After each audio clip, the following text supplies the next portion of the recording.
ब्रह्मानंदम परम सुखदम केवलम ज्ञानमूर्तिम द्वन्द्वातीतं गगन सदृशं तत्त्वमस्यादिलक्ष्यम् एकं नित्यं विमलं अचलं सर्वधी साक्षिभूतं भावातीतं त्रिगुणरहितं सद्गुरुं तं नमामि। अब आप सब लोग मेरे साथ आगे हम बोलेंगे, पीछे आप दोहराइएगा। किसी भी कार्यक्रम में कहीं भी भगवत का नाम लिया जाना चाहिए। सर्वप्रथम गुरु वंदना करते हैं। वो गुरु वंदना हमने आप सब लोगों की तरफ से अपनी तरफ से कर लिया। अब भगवत नाम का स्मरण, तत्पश्चात कथा। श्री राम जय राम जय जय राम। श्री राम जय राम जय जय राम। श्री राम जय राम जय जय राम। श्री राम जय राम जय जय राम। जय रघुनंदन जय सिया राम। सीताराम जय राधे श्याम। जय रघुनंदन जय सिया राम। सीताराम जय राधे श्याम। राधे श्याम जय राधे श्याम। जप ले राम का नाम। राधे श्याम जय राधे श्याम। जप ले राम का नाम। ऐ मन जो चाहो विश्राम। जप ले राधे श्याम।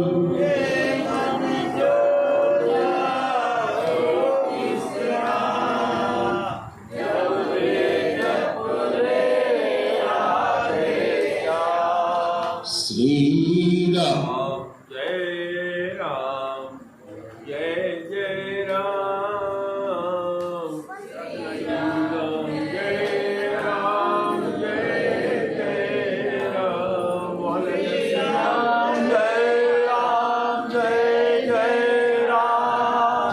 श्री राम जय राम जय जय राम। जय सिया राम जय जय सिया राम। सीताराम जय सीताराम। जय सिया राम जय जय सिया राम। सीताराम जय सीताराम। रघुपति राघव राजा राम। सीताराम जय सीताराम। रघुपति राघव राजा राम। जय सीताराम जय सीताराम। जप ले राम का नाम। अंत समय में आएगा काम। जप ले राम का नाम। अंत समय में आएगा काम। मन जो चाहो विश्राम।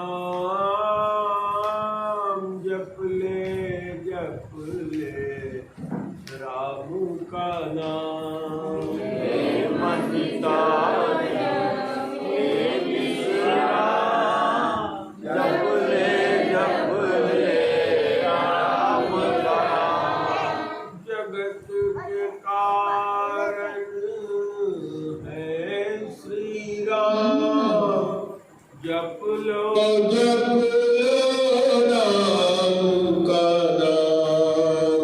जगत के कारण श्री राम, जप ले राम का नाम। जय सिया राम, जय सिया राम, सीता राम, जय सीता राम।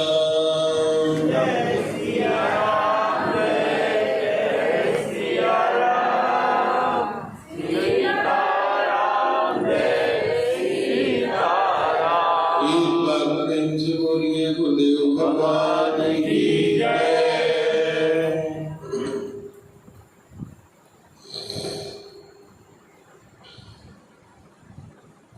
आज 19 अगस्त 2022 तदनुसार जन्माष्टमी दिन शुक्रवार को ब्रह्मानंद आश्रम गोपाल भारतीपुरम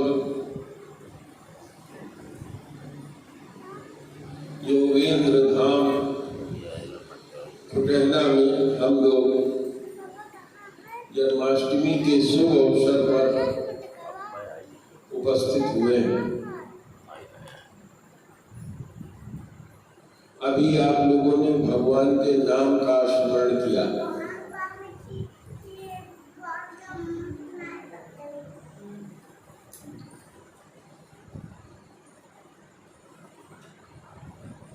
भगवान क्या है ये आप सब लोग पहले से जानते हैं, फिर भी श्रीमद् भगवद गीता में जो चतुर्श्लोकी भागवत है वो मैं सुनाता हूँ आपको। उसके बाद कथा में हम लोग आगे चलेंगे। एक तरह से कथा की शुरुआत यहाँ से हो जा रही है। अह सेवा समी अहमेवा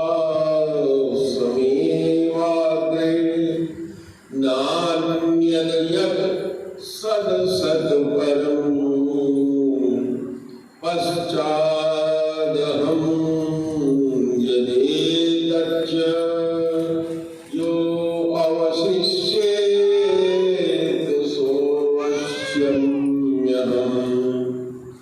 भगवान ने इस श्लोक में, ब्रह्मा जी ने ये श्लोक नारद जी को बताया था। इसमें भगवान कहते हैं कि इस सृष्टि से पूर्व केवल मैं था।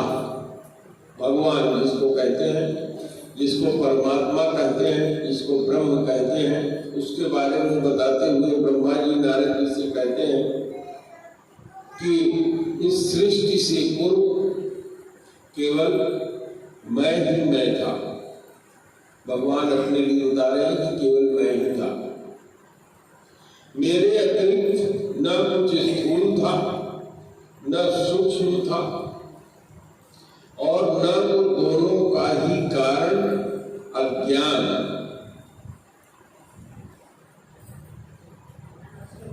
भगवान ने कहा इस श्लोक में कि मेरे अतिरिक्त न कुछ स्थूल था। स्थूल का मतलब जैसे आप देख रहे हैं ये बड़ी बड़ी दीवार, बिल्डिंग, ये स्थूल माने मोटा, और सूक्ष्म माने कोई बहुत ही पतली चीज जो हम आंख से भी न देख सके, उसको सूक्ष्म कहते हैं।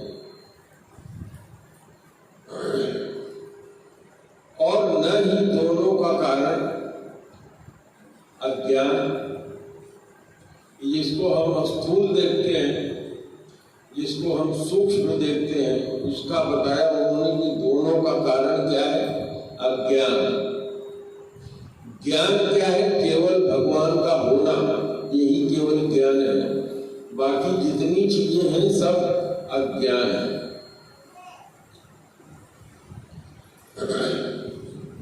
जहां यह सृष्टि नहीं है वहां मैं ही मैं हूं, और इस सृष्टि के रूप में जो कुछ भी प्रतीत हो रहा है यह भी मैं ही हूं, और जो कुछ बच रहेगा वह भी मैं ही हूं।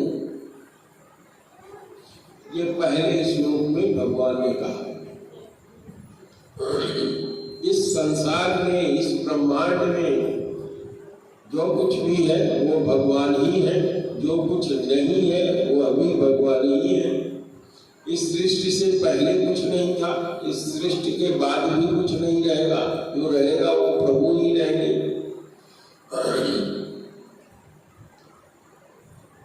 किसी चीज का स्थूल होना, सूक्ष्म होना, किसी चीज के अस्तित्व का ज्ञान होना, ये ज्ञान नहीं है, ज्ञान है। ज्ञान केवल एक है, एक अखंड ज्ञान सीतापथ। केवल भगवान ही ज्ञान है, बाकी सारी चीजें जितनी हैं सबका ज्ञान।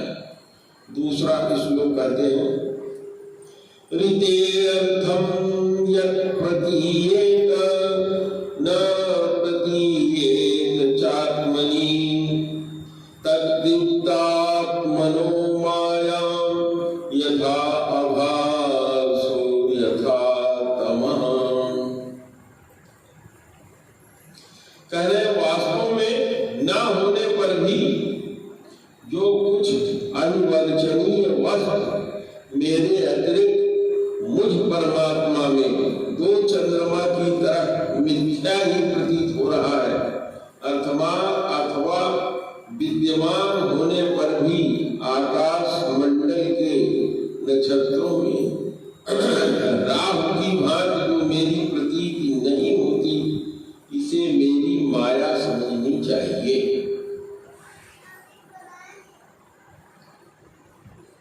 ये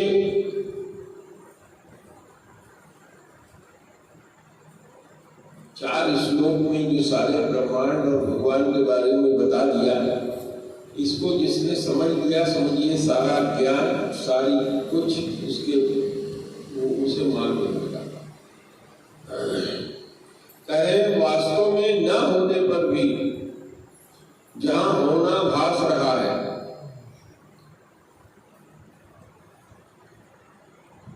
यह सब कुछ उन्होंने बताया जिस कारण से है वह मेरी माया समझना चाहिए। यथा महान्ति भूतानि भूतेषु चासु चेश्वरो प्रविष्ठान्य प्रविष्ठानि तथा तेषु न तेष्वहम्। जैसे प्राणियों के पंचभूत रचित छोटे बड़े शरीर में आकाश आदि पंच महाभूत उन शरीर के कार्य रूप निमित्त होने के कारण प्रवेश करते भी हैं और पहले से ही उन स्थानों और रूपों के कारण रूप में विद्यमान रहने के कारण प्रवेश नहीं भी करते हैं। वैसे ही उन प्राणियों के शरीर की दृष्टि से मैं उनके आत्मा के रूप में प्रवेश किए हुए हूँ और आत्म दृष्टि से अपने अतिरिक्त और कोई वस्तु न होने के कारण उसमें प्रविष्ट नहीं भी हूँ। और चौथा श्लोक है, एतावदेव जिज्ञास्यस्तत्त्वं जिज्ञासुना अन्वव्यक्तिर्काभ्यां यदस्यात् सर्वत्र सर्वदा। कहते यह ब्रह्म नहीं है, यह परमात्मा नहीं है, यह भगवान नहीं है। इस प्रकार की निषेध की पद्धति और यह ब्रह्म है, यह भगवान है, यह परमात्मा है, इस तरह की अन्वय पद्धति से यही सिद्ध होता है कि सर्वविदित एवं सर्वस्वरूप भगवान ही सर्वदा और सर्वत्र स्थित है। वे ही वास्तविक तत्व हैं। जो आत्मा अथवा परमात्मा का तत्व जानना चाहते हैं, उन्हें केवल इतना ही जानने की आवश्यकता है। प्रेम से बोलो गुरुदेव भगवान की जय। मैं समझ रहा हूँ कि इसमें से कुछ भी आप लोगों के पल्ले नहीं पड़ा। अगर किसी किसी के पड़ा हो तो हाथ उठाओ कि हाँ मेरे पल्ले पड़ गया।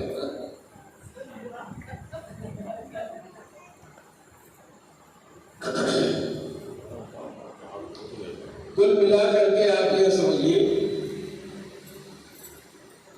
इसी चीज को ईशावास्योपनिषद में भगवान ने, ऋषियों ने समझा, ईशावास्यमिदं सर्वम् येन किंचित् जगत्याम जगत् तेन त्यक्तेन भुञ्जीता मा कश्चित्। उसमें समझाया उन्होंने कि यह संसार में जो कुछ भी है जो नहीं है, ईशावास्यमिदं सर्वम्, जो कुछ भी है सब भगवान ही है, जो नहीं है वो भी सब भगवान ही है।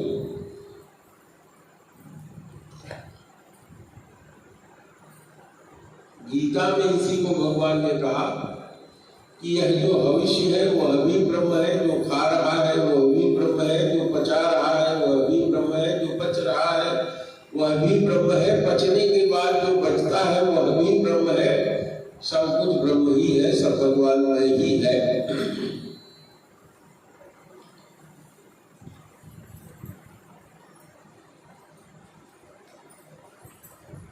इसीलिए कहते हैं कि इसका कोई कारण नहीं है कि भगवान ने क्यों इस सृष्टि की रचना किया। हमारे आप सबके शरीर में भगवान ही आकर के बैठ गए, हम आप सब भगवान ही हैं और भगवान नहीं, जो कहा गया इसका मतलब यही है, आप हम सब लोग भगवान ही हैं। भगवान के लिए वेद में कहा एको हम बहुलश्याम, भगवान केवल एक है, एक के अतिरिक्त और कुछ है नहीं। उन्होंने कहा मैं एक हूं, मैं बहुत हो जाऊंगा। तो उस एक ने बहुत होने का निर्णय किया। मैं समझाने का आपको प्रयास कर रहा हूं। कथा तो मैं 5 मिनट में भगवान जन्म की सुना दूंगा आप लोगों को, आप सब लोग सुनते जानते ही, हर बार कथा सुनते चले आ रहे हैं। अब ये जो छोटे बच्चे हैं इनमें से किसी का पहला दूसरा जन्माष्टमी होगा, नहीं तो करीब करीब सभी जानते हैं जो समझदार है। भगवान ने कहा मैं एक हूं, बहुत हो जाऊंगा।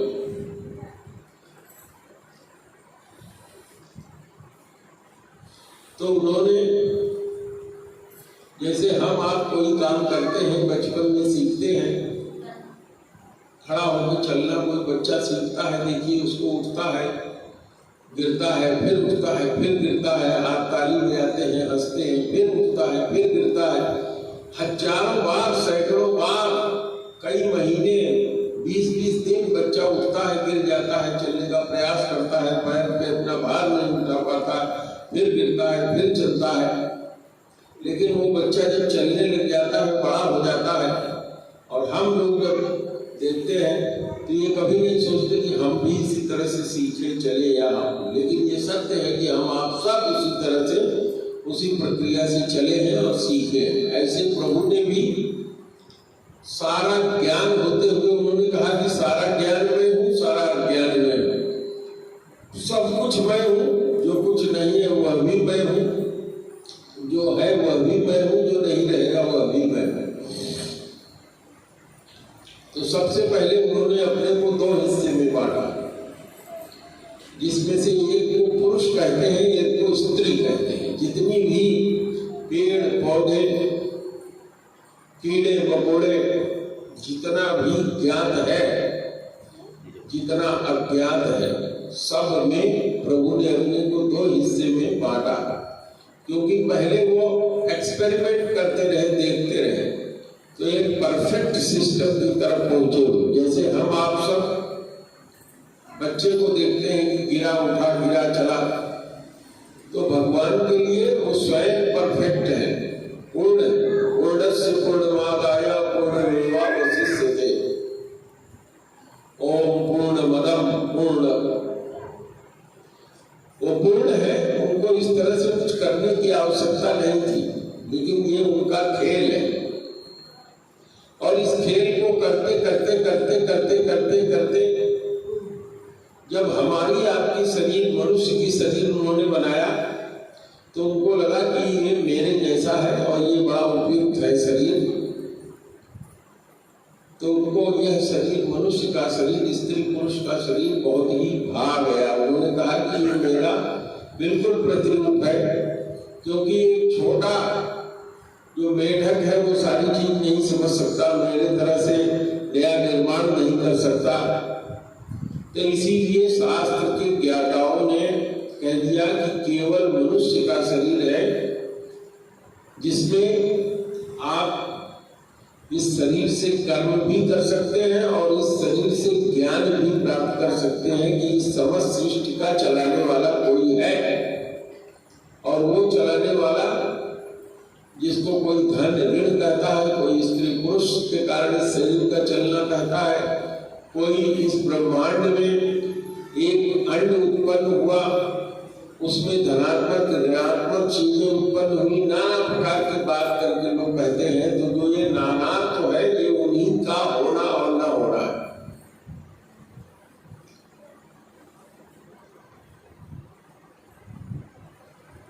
तो इसी कारण से जितनी बातें हैं सब उत्पन्न हुई और जितनी कथा है वो उत्पन्न हुआ। धीरे धीरे आज हम जिस अवस्था में बैठे हैं ये शुरू की अवस्था नहीं है।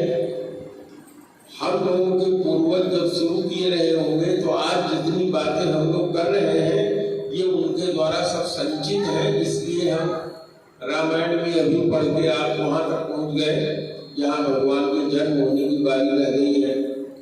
हमने श्रीमद् भगवद गीता को, श्रीमद् भागवत को उठा करके उसके चतुर्थ श्लोक को पढ़ दिया, उसका अर्थ आपको समझा दिया, ईशावास्योपनिषद की बात समझा दी। जो कुछ मैंने अपने गुरु से ज्ञान प्राप्त किया वो मैंने आपको चर्चा कर दिया। तो ये सब चीजें एक दिन की नहीं है। अभी कुछ दिन पूर्व मुझे भी ये सब बातें नहीं पता थी, समझना इनका बड़ा कठिन था, लेकिन धीरे धीरे धीरे धीरे समझते समझते समझते ये बात समझ में आ गई। तो मैं जो कहना चाहता हूँ आपसे वो ये कहना चाहता हूँ कि किसी चीज को समझने की आवश्यकता नहीं है।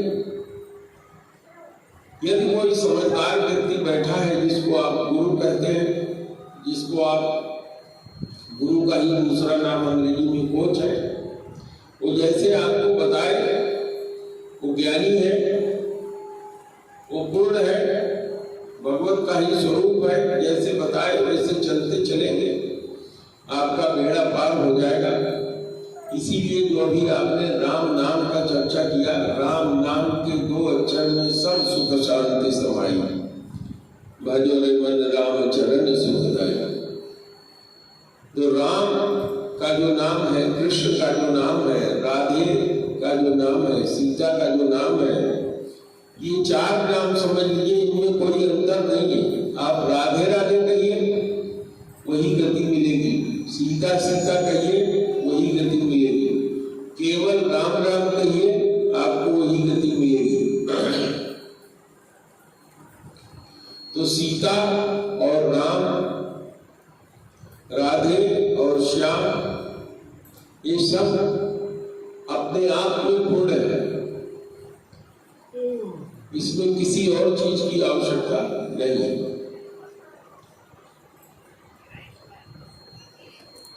हमारे बुजुर्गों ने भगवान का जन्म पता नहीं वास्तव में हुआ या नहीं हुआ, 12 बजे रात का ही दिखाया। और मैं देख रहा हूँ कि हमें से कुछ लोग बैठे बड़े जोर से जमाई ले रहे हैं, जिसको सुन के मेरा मन हो रहा है कि मैं अभी इस कथा को तत्काल समाप्त कर दूं। और उन महानुभाव से मेरा अनुरोध है कि अगर आपने फिर इस तरह से जमाई लिया तो कथा पूरी होगी या नहीं होगी, मैं तुरंत वही बंद कर दूं, या आप कृपा करके जा भी सकते हैं।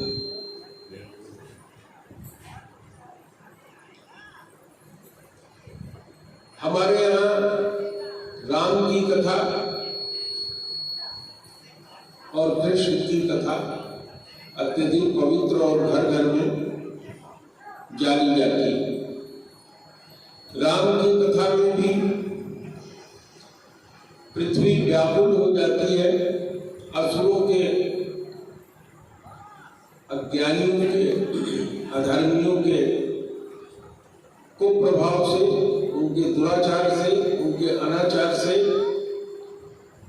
वो जो इसके रचयिता है, जैसा मैंने आपसे कहा, उनके पास जाती है और कहती है कि हे प्रभु, अब मेरे से इस धरती पर रहने वाले जीवों का भार नहीं सहा जाता।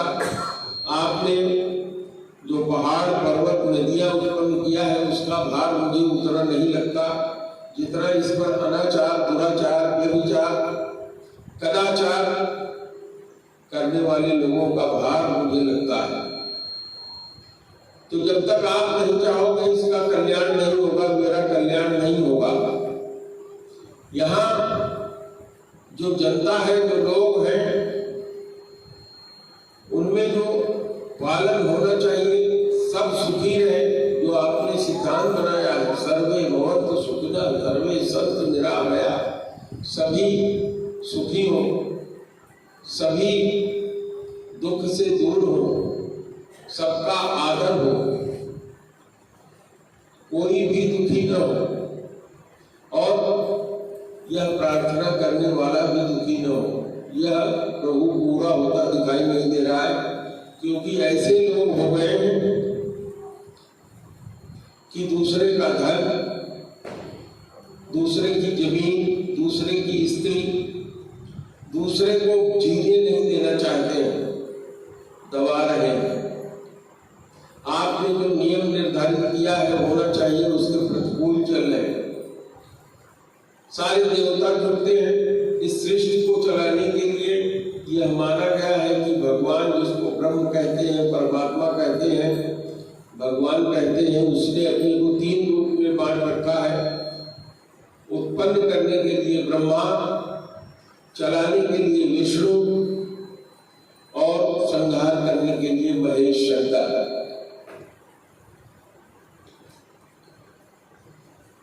ये 3 काम उन्होंने बांट लिया अपने में। और जैसे हमारे देश को चलाने के लिए संविधान है, वही वो नियम है जो भगवान ने बनाया है। उसी संविधान के अनुसार सारे अधिकारी नियुक्त कर दिए। राष्ट्रपति होगा, उसके नीचे प्रधानमंत्री होगा, उसके नीचे फला अधिकारी होंगे, गांव के स्तर तक फला अधिकारी होंगे जो अपने इन कार्यों को करेंगे। जनता के प्रति व्यक्ति का यह अधिकार होगा, यह उसका कर्तव्य होगा। सारी चीज बना दिया और उसका पालन हो रहा है। इसी को रामायण में उन्होंने कहा, जब जब हो ही धर्म की हानि। धर्म क्या है? यही जो चलाने का सिस्टम है, जो आपके संविधान में लिख दिया कि हर आदमी का स्वतंत्रता का अधिकार है, बोलना, खाना, पीना, दवा पाना, शादी विवाह करना, अपने बच्चों का पालन पोषण करना, कोई धर्म का अनुसरण करना, जिस धर्म में चाहे उस धर्म में रहना, जैसा चाहे वैसा घर बनाना, दूसरे को न सताना, यही धर्म है। जो धारण किया जाए, जो सब लोग धारण करें, वही धर्म है। तो कहा, जब जब हो ही धर्म की हानि, जब इस तरह के नियम निर्धारित हो जाते हैं, उसमें जब हानि होती है, बाढ़ी असुर अधम अभिमानी, जब इस प्रवृत्ति के लोग पैदा हो जाते हैं कि केवल हमें देखो, सब हम ही ले लें, किसी दूसरे को न जिंदा रहने दें, कोई और सुखी न रहे, हमारी प्रभुता हो जाए, बाकी सब लोग गौर हो जाए, सब हमारे नौकर हो जाए, जो हम चाहे वही हो, तो इसी को धर्म की हानि होना कहते हैं। जो इस तरह का कार्य करते हैं वो असुर कहलाते हैं। जो अपना ही प्रभुत्व चलाना चाहते हैं वो अभिमानी कहलाते हैं। तब तब प्रभु धरि विविध शरीरा, तब वह परमात्मा भिन्न भिन्न स्वरूप धारण करके, चाहे वो हमारे देश को स्वतंत्र कराने के लिए स्वतंत्रता संग्राम सेनानियों का रूप धारण करके, चाहे रावण को मारने के लिए राम का रूप धारण करके, चाहे कृष्ण का रूप धारण करके असुरों का अंत करने के लिए वो आते हैं, ऐसा माना जाता है। उसी में से एक महाप्रभु, एक सृष्टि के रचयिता, जिनको हम भगवान कहते हैं, जिनका ही नाम राम रूप भी है, जिनका ही नाम कृष्ण रूप है, उनका आज जन्मदिन है और हम लोग अनंत काल से इसको मनाते चले आ रहे हैं और आगे तक मनाएंगे। तो ब्रह्मा जी जो सृष्टि के रचयिता हैं, उन्होंने भगवान से जो चलाने वाले हैं, ब्रह्मा विष्णु महेश को जो पैदा करने वाले हैं, उनसे जो ये धरती है इसकी व्यथा जाकर के सुनाया। ब्रह्मा ने कहा कि हे प्रभु, सारे व्यवस्था जो आपने बनाई है चरमरा जाने की स्थिति में है। धरती पर इतना पाप हो रहा है, असुर बढ़ गए, अभिमानी हो गए। सीजहि विप्र धेनु सुर धर्मी, किसी बात को मानते नहीं, सब मनमानापन हो गया है, लॉ एंड ऑर्डर समाप्त हो गया है। इसलिए प्रभु आपको जानकारी देने के लिए मैं आया हूँ। राम अवतार में जब आप आए थे, राम अवतार में, तो जो तारकसुर नाम का असुर शंकर जी के द्वारा आपने मरवाया था, वह इस समय कंस के रूप में पैदा हो गया है।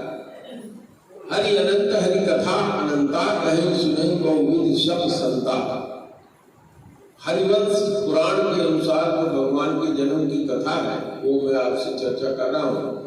यह कथा जो प्रचलित कथा है उससे थोड़ा हटके है, लेकिन भगवान का स्वरूप अनंत है, उनके कहने का प्रकार अनंत है। भांति भांति से भक्त लोग कहते सुनते आनंद लेते हैं।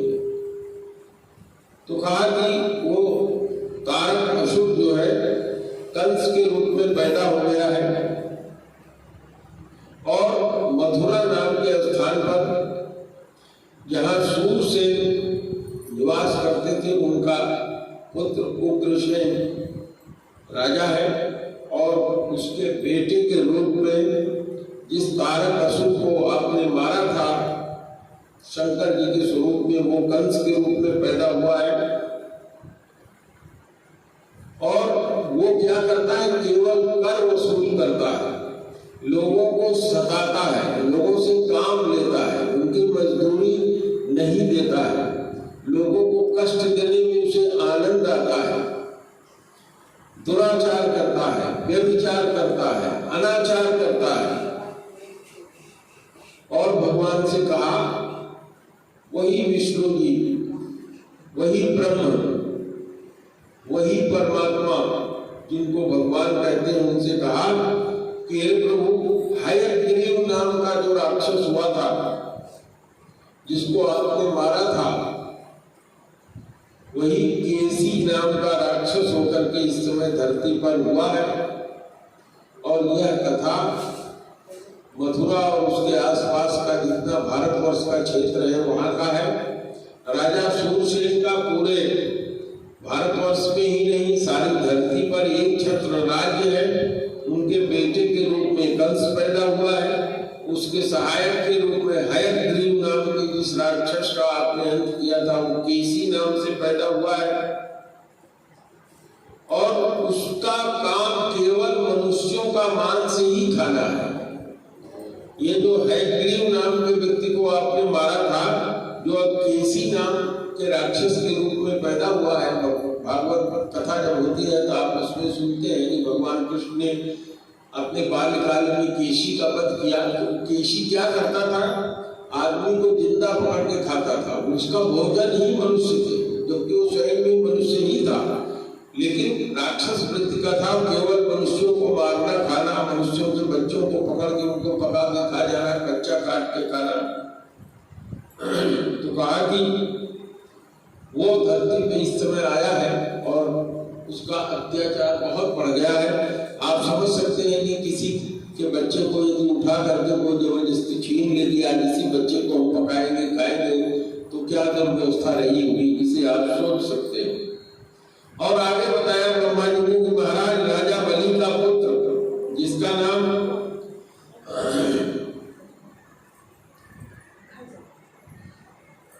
राजा बलि का पुत्र कहा कि इस समय अरिष्टासुर होकर के आया हुआ है, जो बैल का रूप धारण कर लेता है, इतना मायावी है कि बैल का रूप धारण कर लेता है और जितना गोधन है सबको खा जाता है। और उन्होंने कहा कि कश्यप जी की दो पत्नियां थी, दिति और अदिति। दिति वो थी जिससे राक्षस पैदा हुए थे। कहा दिति का पुत्र जिसका नाम वृष्ट था, वो कुबलिया पीठ हाथी के रूप में पैदा हुआ है, जो कंस की सवारी बना हुआ है। लंब नाम का जो दैत्य जिसको आपने मारा था, वो प्रलंबासुर नाम का राक्षस हुआ है, जो पूरे धरती पर बहुत ही अत्याचार, अनाचार, दुराचार कर रहा है। जब भगवान कृष्ण की कथा आप सुनते हैं, उनका बाल चरित्र, तो इन सब राक्षसों का, केशी का, सबका वध भगवान के द्वारा कंस के वध के पहले किया जाता है। सुना है आप लोगों ने कथा? तो मैं भी सुना था, लेकिन ये राक्षस क्या थे, क्या करते थे, क्यों इनका वध भगवान ने किया, ये कौन थे, कैसे धरती पर पैदा हुए, आज आपसे चर्चा करने के लिए मैंने यही कथा निकाला खोज करके, और मैंने कहा आपसे यही मैं चर्चा करूंगा। और कहा कि खर नाम का जो दैत्य है, खर नाम का, खर और दूषण दो दैत्य हुए थे राम के समय में। तो कहा जो खर नाम का दैत्य था जिसको आपने मारा था राम युग में, वो धेनुकासुर नाम से पैदा हुआ है, उसका नाम धेनुकासुर है। तो ये भिन्न भिन्न राक्षस जो राम अवतार में या राम अवतार से पहले हुए थे, ये सब के सब किसी न किसी रूप में एकत्र हो गए और धरती पर उन्होंने बहुत उत्पात मचा दिया। ब्रह्मा जी ने ये सारी बात भगवान विष्णु जी से कहा,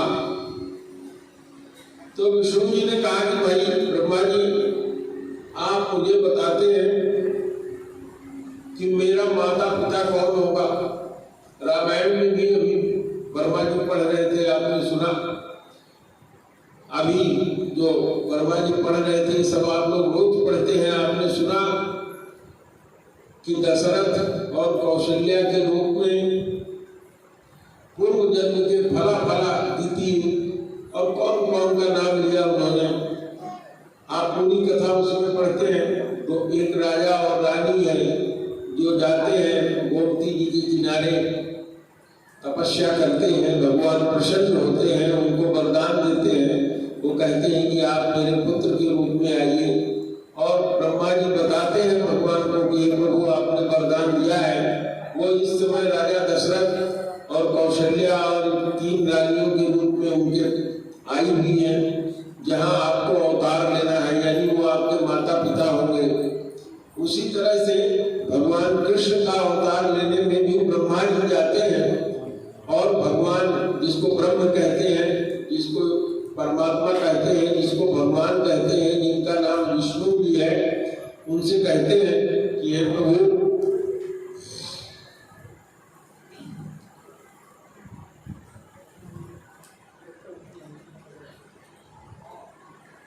आपके माता पिता कौन होंगे, इसके बारे में मैं चर्चा करके बता देता हूँ।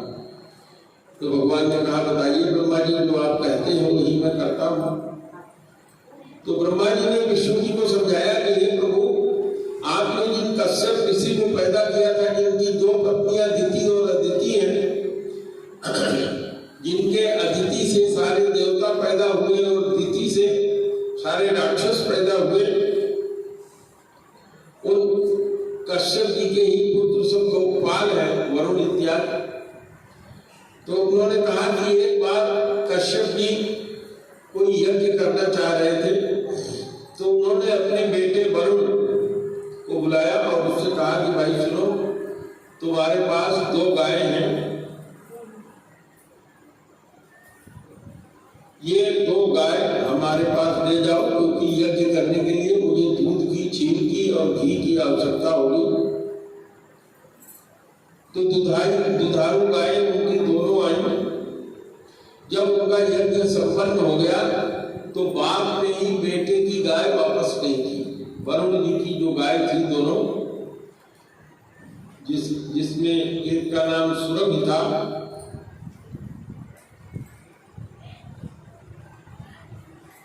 दूसरे का नाम आप लोग जानते हैं वो दिन से कामधेनु।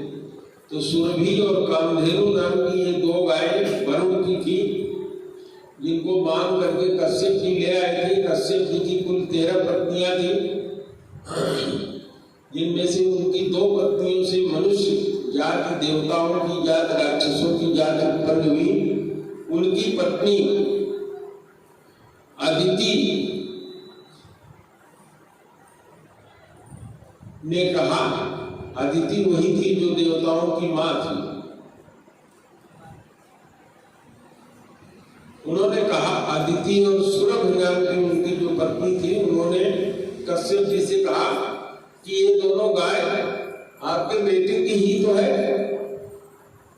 ठीक है, आपके दूसरे पत्नी से वरुण पैदा हुए हैं, लेकिन इन गायों को वापस न करिए, क्योंकि ये ऐसी गाय है जो सारी इच्छा को पूर्ण कर देती है। तो उन्होंने अपने पत्नियों के प्रभाव में आकर के गायों को वापस नहीं किया। यह फरियाद लेकर के वरुण जी ब्रह्मा जी के पास गए। पितामह, आपने इस सृष्टि को रचा है, बाकी विष्णु जी कहाँ रहते हैं? हम लोगों से मुलाकात तो होती नहीं, आपके पास तक हम लोगों की पहुंच है, तो हमारी गाय दिलाइए। तो ब्रह्मा जी ने कश्यप जी को बुला करके कहा कि भाई इनकी गाय वापस कर दीजिए। आनाकानी किया। ब्रह्मा जी के ही पुत्र है कश्यप, उन्होंने भी आनाकानी किया। समय और काल की परिस्थिति होती है, ये वही काल था जिस समय भगवान कृष्ण को जन्म लेना था। तो ब्रह्मा जी को क्रोध आया और उन्होंने कश्यप को श्राप दिया। कश्यप को उन्होंने श्राप दिया कि कश्यप, तुम्हारे शरीर के 2 हिस्से हैं, एक तो वह तपस्वी हिस्सा और दूसरा तुम्हारा वह हिस्सा जिसने बेटे की गाय को हड़प लिया। तो जो बेटे की गाय को हड़पने वाला तुम्हारा हिस्सा है, उस हिस्से से तुम इस कलयुग में जाकर के गोप के रूप में अवतार लो। गोप एक जाति होती है जिसको हमारे तरफ यादव, और गोप आप जानते हैं भगवान गोपियों के साथ खेलते थे, गोप पुत्र कहलाते हैं। गोपद सिंधु वनल शीतलाई, जहाँ गाय रहती हो, जो गाय को पालते हो। तो कश्यप जी का एक भाग गोपों के रूप में उत्पन्न हुआ और उनका जो पुण्य करने वाला भाग था, उसको उन्होंने कहा कि तुम्हें कलयुग में, द्वापर युग के अंत में, जो तुम्हारा पुण्य वाला अंश है वो वसुदेव के रूप में उत्पन्न होगा। तुमको जो भोगना पड़ेगा, क्योंकि तुमने अपने बेटे का भी धन छीन करके रखा है। इसलिए जो जस करे तस फल चाखा, ये मेरा नियम है, तो फल इसका उठाना पड़ेगा। तो कश्यप जी को अवतार लेकर के आना पड़ा। एक अंश से गोप और गोपों के अधिपति यशोदा के पति अर्थात नंद जी के रूप, और दूसरा स्वरूप उनका पुण्यमयी स्वरूप था, वह वसुदेव के रूप में। क्योंकि उन्होंने अपने शरीर से गायों को छीना था अपने बेटे के, इसलिए उनको भगवान के रूप में उनके पुत्र की उत्पत्ति तो हुई, लेकिन नाना प्रकार से कष्ट उठाना पड़ा जेल में रह करके। और उनकी उन 2 पत्नियों ने, जिन्होंने गाय को 12 में से 2 पत्नियों ने गायों को रोका था कि इन्हें न दो, वो पत्नियां भगवान की 2 माताएं हुई। भगवान ने 2 स्वरूप में अवतार लिया, एक रोहिणी और दूसरी देवकी। तो भगवान ने दो माताओं के साथ अवतार लिया, दो माताओं के गर्भ से। क्योंकि अदिति ही उनकी माता थी, इसलिए कोई और माता भगवान का हो नहीं सकता था। इसलिए अदिति ने जब गाय रोक ली थी तो उसको श्राप हुआ और अदिति देवकी के रूप में आई। देवकी के रूप में कितना कष्ट उसने उठाया। दूसरा रोहिणी उसकी बड़ी बहन, सातों बहनों की शादी वसुदेव जी के साथ ही हुआ था।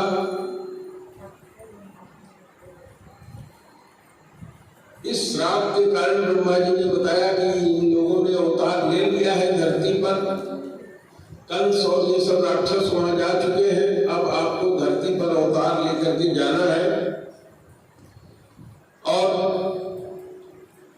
अपनी सृष्टि जिसको आपने बनाया है इसको पुनः इन सब का नाश करके अच्छी अवस्था में ले आना है। आप सब लोग जानते हैं कथा में कंस की चचेरी बहन थी देवकी, रोहिणी, ये सब चचेरी बहन थी उनकी साथ। इसमें सबसे छोटी देवकी थी। 6 बहनों की शादी कर चुका था, 7वीं बहन की शादी करके वो ले जा रहा था। किसी श्रीमद् भागवत में आता है कि आकाशवाणी हुई। हरिवंश पुराण में कथा आती है कि नारद जी एक दिन कंस के बाग में प्रकट हुए बीड़ा बजाते हुए। तो आज मैं श्रीमद् भागवत की कथा न कह के आप लोगों को हरिवंश पुराण की कथा सुना रहा हूं। भगवान वही है, भगवान का स्वरूप वही है। कथा करने वालों का दृष्टिकोण अलग अलग है, तो कथाकार की कथा का हम आनंद ले रहे हैं। तो वहां बताते हैं कि वो नारद जी आए। नारद जी ने उनके बाग में बीड़ा बजाना शुरू किया। उनके कंस के जो नौकर थे उन्होंने जाकर के कहा कि महाराज देवर्षि नारद आ गए हैं। देवर्षि नारद को बुला करके ले जाता है।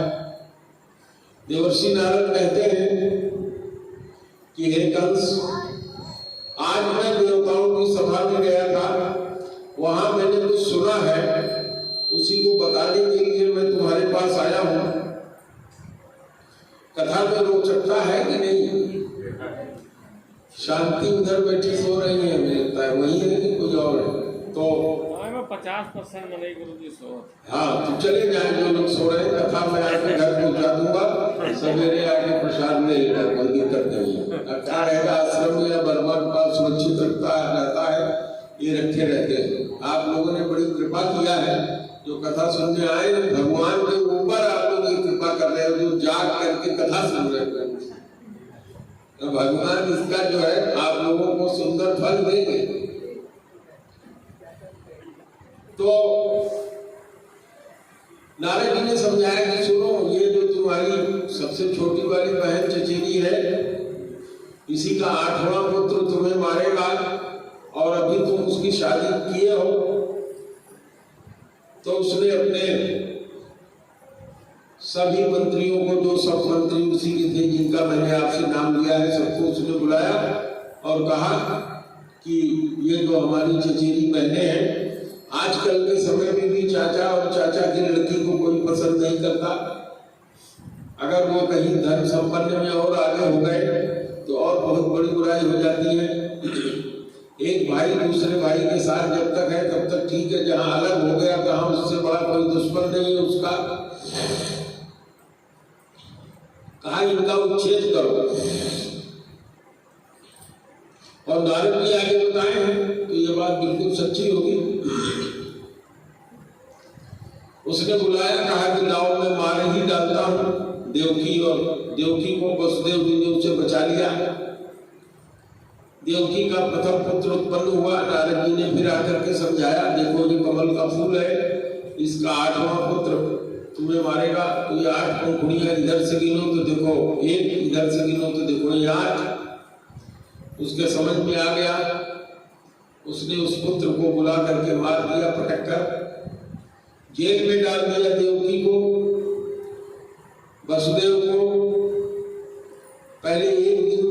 बार भोजन और पानी देता था, कुछ दिन बाद 3 दिन में भोजन और पानी देना शुरू किया, फिर इसको बढ़ा करके उसने 7 दिन में भोजन और पानी एक बार देना शुरू किया कि न भोजन पाएंगे न पानी पाएंगे, दुबले हो जाएंगे, कष्ट से मर जाएंगे, जनता यही जानेगी कि जेल में थे मर गए।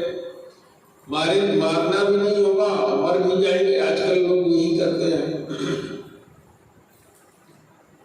लेकिन जो होनहार होता है वो तो होके रहता है। इन सारे कष्टों के बाद भी उनके 6 पुत्र हुए, 6 पुत्रों को उसने मारा। 2 मिनट का समय है, मैं इतने में कथा पूरी कर देता हूं। 7वां पुत्र जब आया तो भगवान ने अपनी योग माया से कहा कि मेरी जो दूसरी मां बनने वाली है रोहिणी, उसके गर्भ में इसे ले जाकर स्थापित कर दो। देवकी जेल में थी मथुरा में, रोहिणी उस गोप के यहाँ रहती थी, नंद के यहाँ। भगवान की योग माया ने उस गर्भ को यहाँ से निकाला, वहां ले जाकर के स्थापित कर दिया। देवकी को ऐसा लगा कि गर्भ गिर गया है। सब नौकरों ने जाकर के बताया, उसको समाधान नहीं हुआ, लेकिन उसने कहा भाई इतने पहरे में रखा हूं, उसके बाद भी अगर गर्भ नहीं आया तो हो गया होगा कुछ। नारद तो झूठ भी बोलता है, हो सकता है कुछ हो गया होगा। 8वां गर्भ आया, 15 दिन में 1 दिन पानी, 15 दिन में 1 बार खाना, कोड़े अलग से लगाना। मां को भी वसुदेव को भी कहता था कि तेरे शरीर से मेरा मारने वाला पैदा होगा, तो जब पैदा होगा तो होगा, पहले तू मेरे हाथ से खूब प्रसन्न हो जाओ। मां की परेशान होती थी, कहती थी कि हे प्रभु कब आओगे। जिस व्यक्ति के साथ, जिस स्त्री के साथ ऐसी स्थिति होती है उसका शरीर तेजहीन हो जाता है। इसीलिए भागवत में कथा करते हुए पंडित जी लोग जो इस मंच से बैठते हैं, मैं भी बैठता हूं, तो कहते हैं कथा में क्या कि भगवान तेज के रूप में पहले वसुदेव जी के शरीर में व्याप्त हुए, फिर वही तेज माता देवकी के शरीर में उत्पन्न हुआ और भगवान गर्भ के रूप में माता देवकी के गर्भ में आ गए। समय आया, ठीक 12 बजे रोहिणी नक्षत्र, आज का ही महीना था, भादव, अंधिया की रात थी। भगवान अपने चक्र सुदर्शन और सबके साथ प्रकट हुए। मां ने उनको समझाया कि अगर आना ही था, इतना देर करके तुम आए, इतना कष्ट मुझे सहाया। तो भगवान ने कहा कि कौन काहुक सुख दुख दाता, निज कृत कर्म भोग सब माता। कहा कि हे माता, जो आपने कष्ट उठाया वो सब आपके कर्मों का ही फल है। जब आपके भोग पूरे हो गए तो मैं यहाँ आपके सामने उपस्थित हो गया हूँ। कथा यह बताती है कि हम लोगों को भी अपने जीवन में सावधान रहना चाहिए। बहुत साफ साफ कहा है, कर्म प्रधान विश्व करी राखा, जो जस करे सो तस फल चाखा। प्रेम से बोलिए गुरुदेव भगवान की जय। तो अब वह घड़ी आ गई है, आप लोगों को जो भी फॉर्मेलिटी करनी हो